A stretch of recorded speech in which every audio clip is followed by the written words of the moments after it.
दोस्तों, मेरा नाम अजय ठाकुर है और मैं कई सालों से ट्रक चलाने का काम करता हूँ। मैं राजस्थान के एक छोटे से शहर में रहता हूँ और अक्सर रात में लंबी दूरी की डिलीवरी करता था। मेरे साथ कई अजीब घटनाएं हो चुकी थीं, लेकिन जो घटना आज मैं आपको बताने जा रहा हूँ उसने मेरी पूरी जिंदगी बदल दी। यह बात लगभग 7 साल पुरानी है, जब मैं एक ट्रांसपोर्ट कंपनी में काम करता था। कंपनी का मालिक मुझ पर बहुत भरोसा करता था क्योंकि मैं हर हालत में समय पर सामान पहुंचाने के लिए जाना जाता था। एक रात करीब 9 बजे मेरे मालिक महेंद्र जी का फोन आया। उनकी आवाज थोड़ी घबराई हुई थी। उन्होंने कहा कि एक जरूरी डिलीवरी करनी है और सामान को तुरंत मध्य प्रदेश के एक दूरदराज गांव भैरवपुर पहुंचाना होगा। मैंने पहले मना करने की कोशिश की क्योंकि मैं पूरे दिन काम करके बहुत थक चुका था, लेकिन महेंद्र जी ने कहा कि यह कंपनी के लिए बहुत बड़ा ऑर्डर है और अगर यह डिलीवरी समय पर नहीं पहुंची तो हमें बहुत नुकसान होगा। उनकी बात सुनकर मैं मना नहीं कर पाया और तुरंत गोदाम पहुंच गया। वहां मजदूर ट्रक में सामान भर चुके थे,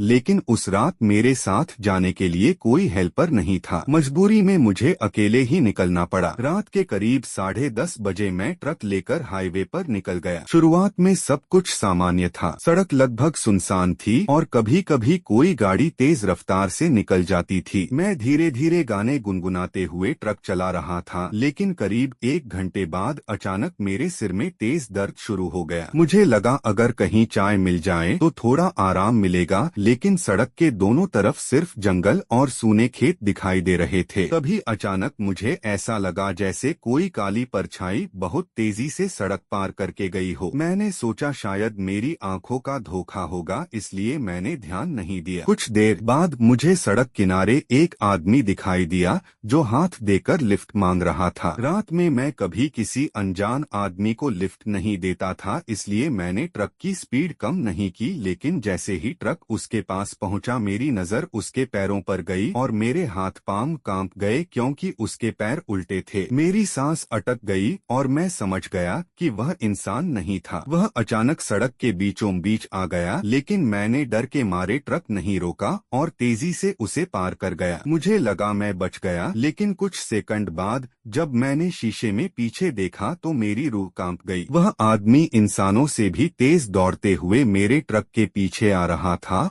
और धीरे धीरे उसकी लंबाई बढ़ती जा रही थी। उसकी आंखें लाल आग की तरह चमक रही थीं और उसका चेहरा किसी जले हुए शव जैसा दिखाई दे रहा था। उस भयानक दृश्य को देखकर मेरी हालत खराब हो गई। उस कड़ाके की ठंड में भी मेरे शरीर से पसीना बहने लगा। मैं डर के मारे कांप रहा था और समझ नहीं पा रहा था कि क्या करूं। तभी मैंने तुरंत अपने मालिक महेंद्र जी को फोन लगाया और कांपती आवाज में सारी बात बताई। मेरी बात सुनते ही कुछ सेकंड तक वह चुप रहे, फिर उन्होंने कहा कि उस रास्ते पर कई सालों से एक खतरनाक आत्मा भटकती है और जो भी रात में अकेला गुजरता है उसे परेशान करती है। उन्होंने मुझे कहा कि किसी भी हालत में ट्रक मत रोकना और 8 किलोमीटर आगे जो पुराना चौराहा आएगा वहां तक पहुंच जाओ, क्योंकि उस आत्मा की ताकत उस चौराहे से आगे खत्म हो जाती है। अब मेरे पास कोई दूसरा रास्ता नहीं था, इसलिए मैंने पूरी ताकत से ट्रक दौड़ाना शुरू कर दिया। तभी अचानक सड़क पर एक बकरी आ गई। मैं समझ नहीं पा रहा था कि अपनी जान बचाऊं या उस बेजुबान की। मैंने जोर से ब्रेक लगाए और बकरी भाग गई, लेकिन तभी मुझे अपने बगल वाली सीट पर किसी के बैठने का एहसास हुआ। मैंने डरते हुए नजर घुमाई तो वही भयानक आदमी मेरी सीट पर बैठा था। उसकी आंखें पूरी सफेद हो चुकी थीं और उसके मुंह से सड़ी हुई लाश जैसी बदबू आ रही थी। मैं डर के मारे लगभग बेहोश होने वाला था, लेकिन फिर भी मैंने ट्रक की स्पीड बढ़ा दी। तभी वह अचानक जोर जोर से अजीब आवाजें निकालने लगा। उसकी आवाज ऐसी थी जैसे कोई जानवर दर्द में चिल्ला रहा हो। वह आवाज मेरे कानों को चीर रही थी और मेरा दिमाग सुन्न होने लगा था। मेरा संतुलन बिगड़ गया और अचानक ट्रक सड़क किनारे एक बड़े पेड़ से टकरा गया। टक्कर इतनी जोरदार थी कि मैं नीचे गिर पड़ा। मैं जैसे तैसे ट्रक से बाहर निकला और बिना पीछे देखे भागने लगा। उस सुनसान सड़क पर सिर्फ मेरे कदमों और धड़कनों की आवाज गूंज रही थी। मैं मदद के लिए चिल्ला रहा था, लेकिन दूर दूर तक कोई इंसान नहीं था। मुझे सिर्फ उस चौराहे तक पहुंचना था जो अब करीब 4 किलोमीटर दूर था। मैं लगातार भागता जा रहा था, लेकिन तभी सामने सड़क के बीच वही आदमी फिर खड़ा दिखाई दिया। मैंने पीछे मुड़कर देखा तो वही परछाई मेरे पीछे भी दौड़ रही थी। अब मैं पूरी तरह पागल होने वाला था। मुझे समझ नहीं आ रहा था कि असली कौन है। तभी मुझे अपने दादाजी की बात याद आई। उन्होंने कहा था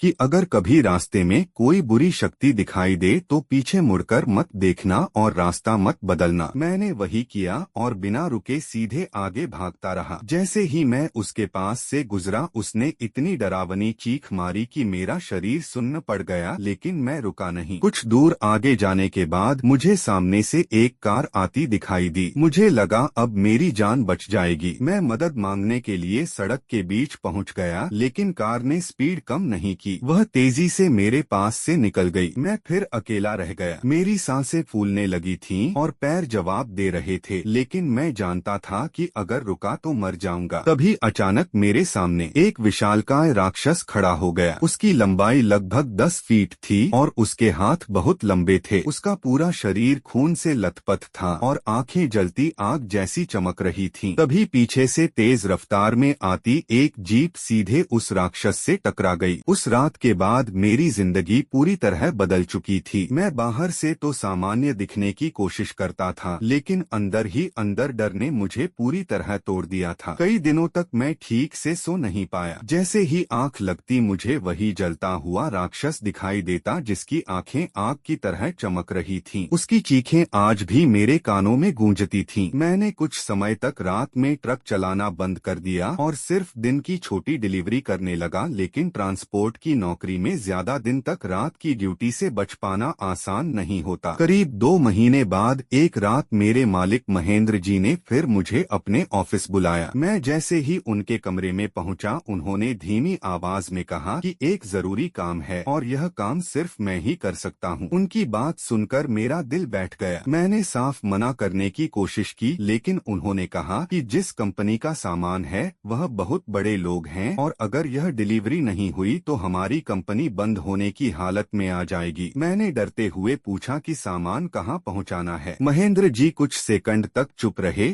फिर बोले कि उसी भैरवपुर गांव के पास एक नई फैक्ट्री बनी है, वहां मशीनें पहुंचानी हैं। यह सुनते ही मेरे हाथ कांपने लगे। मेरे चेहरे का रंग उड़ चुका था। मैंने तुरंत कहा कि मैं वहां दोबारा नहीं जाऊंगा, लेकिन महेंद्र जी ने मेरी हालत देखकर कहा कि इस बार तुम अकेले नहीं जाओगे। इस बार कंपनी का नया ड्राइवर करण भी तुम्हारे साथ रहेगा। काफी सोचने के बाद मैंने हाँ कर दी, क्योंकि नौकरी छोड़ने की हालत में मैं नहीं था। अगले दिन रात करीब 10 बजे मैं और करण ट्रक लेकर निकल पड़े। करण उम्र में मुझसे छोटा था और बहुत हंसमुख लड़का था। रास्ते में वह लगातार बातें करता रहा, लेकिन मैं अंदर ही अंदर डरा हुआ था। आधी रात के करीब हम उसी पुराने हाईवे पर पहुंच गए। जैसे जैसे भैरवपुर करीब आ रहा था वैसे वैसे मेरा दिल तेजी से धड़कने लगा। अचानक मैंने देखा कि सड़क के दोनों तरफ अजीब सा कोहरा फैलने लगा है। कुछ ही मिनटों में पूरा रास्ता सफेद धुंध से ढक गया। ट्रक की हेडलाइट भी मुश्किल से कुछ मीटर आगे तक रोशनी दे पा रही थी। करण ने हंसते हुए कहा कि लगता है मौसम खराब हो गया है,